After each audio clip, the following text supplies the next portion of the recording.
হামলার ঘিরে উত্তেজনা চরমে। অভিযোগ প্রচারের মাঝে বিজেপি প্রার্থীর উপর হামলা চালালো তৃণমূল আশ্রিত দুষ্কৃতীরা।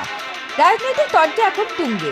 মাননীয় মুখ্যমন্ত্রীর অনুপ্রেরণায় রাজ্যে চলছে সন্ত্রাসের রাজত্ব, এমনই বিস্ফোরক অভিযোগ বিজেপির। গতকাল সন্ধ্যার সময় ব্যারাকপুর বিধানসভা টিটাগড় পৌরসভায় 13 ও 14 নম্বর ওয়ার্ডে নির্বাচনী প্রচারে যান বিজেপি প্রার্থী কৌস্তব বাগচি। অভিযোগ, নির্বাচনী প্রচার চলাকালীন জয় বাংলা স্লোগান দিতে দিতে অতর্কিত হামলায় চালালো তৃণমূল আশ্রিত দুষ্কৃতীরা। বিজেপির দাবি, সরকারি মদতে এই হামলা চালানো হয়েছে।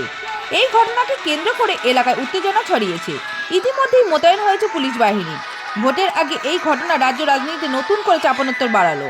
গণতন্ত্রের শেষ কথা বলবে ভোট বাক্সে, এটাই এখন দেখার। ব্যারাকপুর থেকে সোমা দেবনাথের রিপোর্ট, রাষ্ট্র সংবাদ।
Vitor!